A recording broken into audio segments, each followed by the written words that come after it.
며칠 전에 일하다가 제가 옥탑 가서 보고 내려오는데, 이거 옥탑이나 복층 얘기는 해드리면 뭐 관심 있는 분들도 좀 있겠다 싶어서 요거 제가, 옥탑은 내가 가고 싶어도 방이 그렇게 많지가 않은데 복층은 요즘 워낙 많이 나오니까 복층 얘기를 먼저 좀 해볼까 해서 오늘은 복층 편입니다. 평생 복층 살 일 없다 하시는 분들 한 잔 받으시고, 앞으로 뭐 살면서 복층 볼 일 뭐 없으실 테니까 제가 복층 사진들을 보여드리면서 복층을 대체 왜 만드는 건지, 왜 그렇게 만드는 건지, 공통점, 차이점, 단점, 장점 이런 걸 한번 설명해 보겠습니다.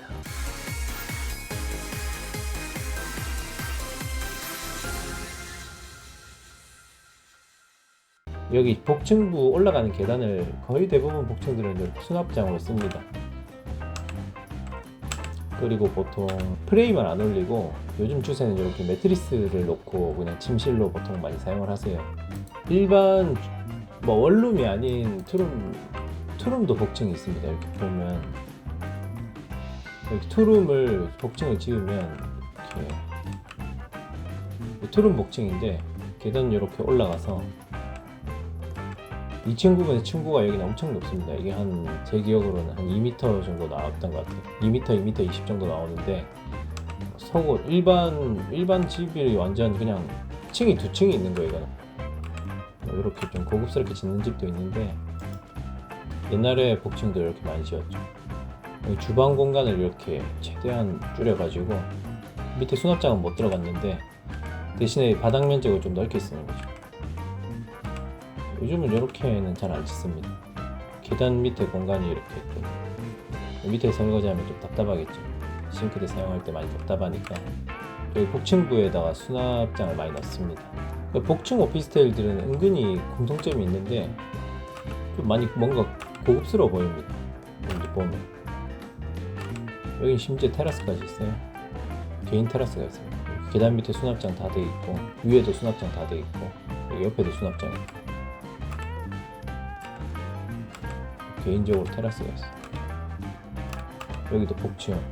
여기는 특이하죠. 밑에 계단 수납장 안 넣었는데 어차피 이러면 죽은 공간이 되는 거예요. 밑에가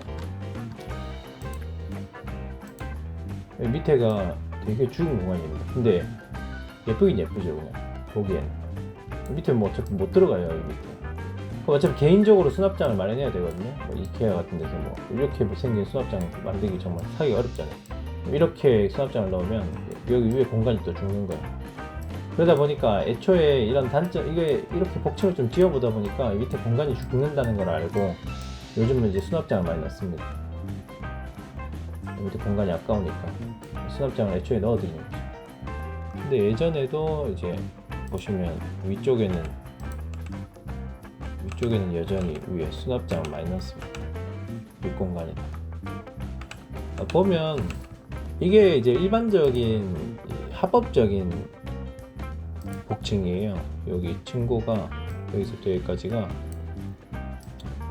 150을 넘으면 안 됩니다. 이 건축법에 150을 넘어가면 이제 위반 건축물이에요. 그리고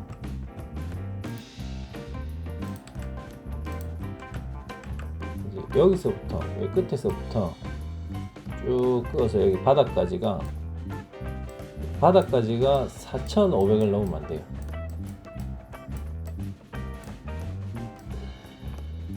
그러면 밑에를 막 3m 하고 여기를 막 1.5, 그러니까 1,500, 150, 1.5m 하고 여기 3m 하고 이러면 좋은데, 이렇게 지으면은 수익이 아예 안 나요. 이건 여러분들이 땅 사가지고 집 지을 때나 이렇게 할 수 있고, 그냥 총 높이가 4,500을 넘으면, 이 4,500을 넘으면 두 개 층이라고 봐버립니다. 이러면 이제 건축해서 수익이 아예 안 나요. 이거는 집 사서 직접 지을 때나 뭐 이렇게 하실 수 있어요. 그러면 3층, 이게 건물을 5층짜리 건물을 올릴 수 있는데, 만약에 이 토지의 허가가 5층까지 나는데 만약에 4,500 넘는 높이로 방 하나를 만들어 버리면 바로 4층짜리 건물이 되어버립니다. 실제로는 뭐 호수 문 앞에는 뭐 301호인데 실제로 이게 301, 401을 다 먹어버려요. 이 호수 하나가. 여기 두 개 층이 돼버립니다. 4,500을 안 넘게 만들다 보니까. 근데 비정상적으로 1층을 3m 뽑고 위에를 1,500 해버리면 이 계단이 이제 이렇게 높아지겠죠.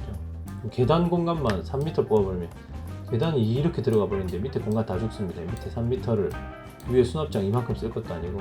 그러다 보니까 보통 2m 30 정도에 2200이나 2300 정도로 밑에 층고를 뽑고 위에는 1500 뽑고, 그러면 이제 들어가실 때 약간 수그려야 되는, 수그리 뭐 사투리인가요? 오그려야 되나? 어쨌든 그렇게 해야 돼. 근데 안 그런 집도 있거든요.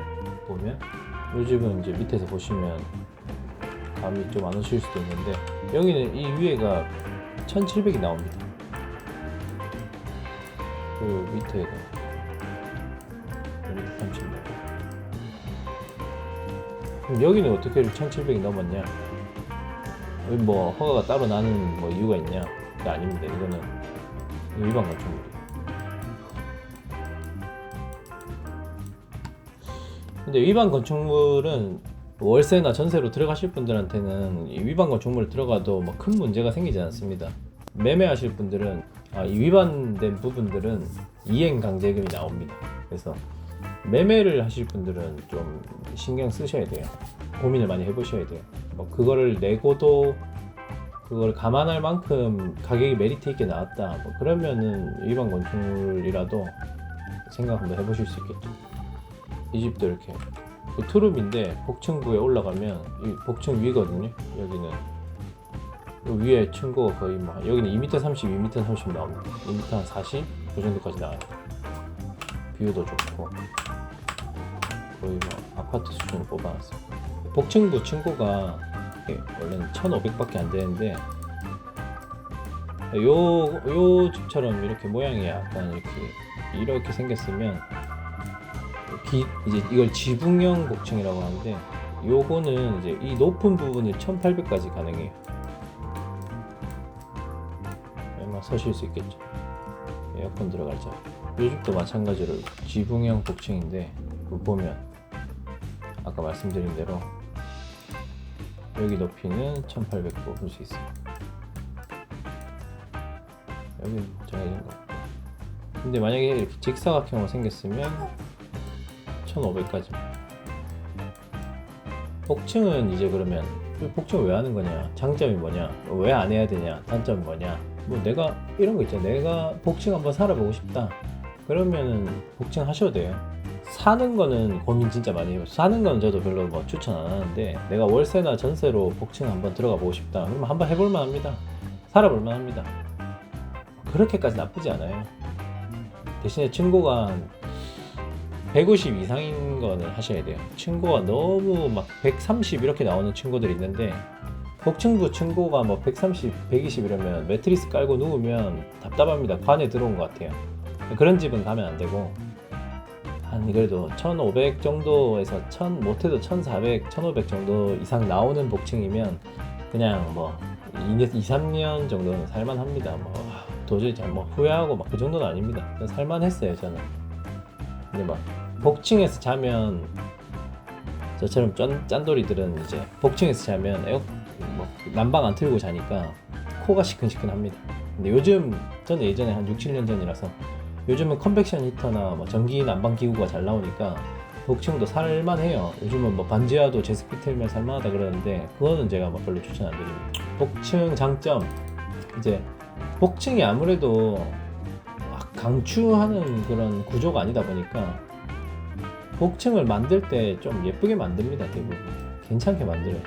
그래서 좀 예쁘다? 뭐 그런 거 있고, 내가 10평을 사용해야 되는데 조금 불편하지만 어디 가서 10평을 예를 들면 평당 10만원씩 임대료가 그 정도 책정되면, 뭐 예를 들면 6평이면 60만원이면 복층이 바닥이 4평이고 복층부가 2평이다 이러면은 뭐 한 50, 55 이렇습니다. 근데 만약에 뭐 6평에 원룸도 60인데 복층도 6평에 60이다 이러면은 복층 사실 뭐 굳이 안 가도 되겠죠. 원룸 6평짜리에 대비해서 복층이 한 8평 정도 되는데 금액이 같다 그러면 복층 갈만한 거예요.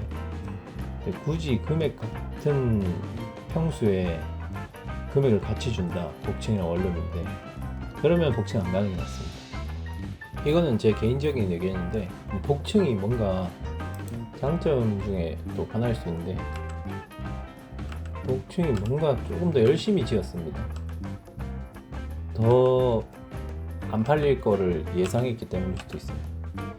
복층이 춥다는 거는 해소할 수 있는 부분이긴 한데 위에 난방을 깔면 되긴 해요. 뭐 예를 들면 도시가스 난방이 기술력이 없거나 할 수 없어서 안 하는 게 아니고 이 복층 부분에 만약에 도시가스로 난방을 깔면 이 원래 보통 복층들이 이 부분 길이가 원래 요 정도인데 뭐 한 15cm 뭐 20cm 정도 되는데 여기 전기 난방을 깔아버리면 적어도 한 30cm 이상 들어가야 됩니다.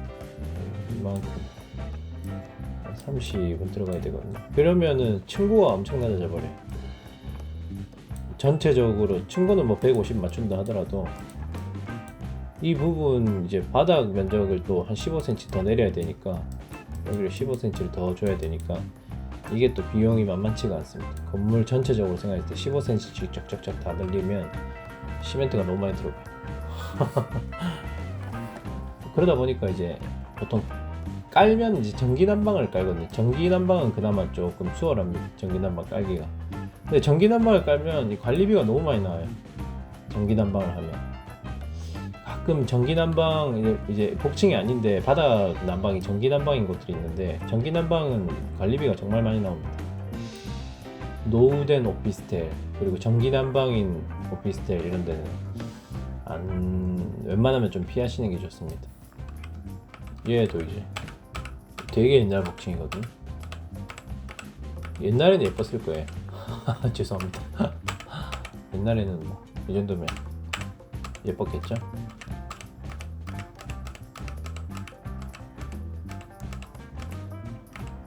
지금도 뭐 예쁩니다. 금액 대비 엄청 괜찮은 방이에요. 뭐 제가 금액을 딱딱 뭐 지금 말씀드릴 수는 없는데 일반 뭐 원룸 이 총 다음에 면적이 한 10평 되는데 일반 뭐 6평짜리 원룸 금액 정도밖에 안 돼요. 그래서 복층은 금액 대비 큰 면적을 사용할 수 있는 게 최고 장점입니다. 근데 층고 너무 낮은 것은 비추천입니다. 그리고 전기 난방 깔려 있는 건 괜찮아요. 위쪽에 많이 쓰실 게 아니면. 근데 바닥 전기 난방인 이건 복층이랑 별개인데 바닥이 전기 난방인 집들은 좀 피하시는 게 좋습니다. 관리비가 굉장히 많이 나옵니다. 복층부가 1500 정도 나오면 괜찮습니다. 지내시기. 근데 130도 안 나오고 막 110 나오고 이런 복층들이 있거든요. 여기 이 높이가 그런 데는 안 하시는 게 좋습니다. 여기 매트리스 뭐 한 20cm 되는 매트리스 깔고 그 위에서 주무시면 거의 뭐 관에 누워 있는 느낌 납니다. 이거는 해보신 분 많아요. 다음번에는 그러면 옥탑을 한번 해드리겠습니다. 반지하도 제가 살아봐서 좀 아는데 반지하는 안 하겠습니다. 괜히 뭐 궁금해지면 안 되니까. 고시원도 마찬가지고 찜질방 뭐 이런 거 해드릴까?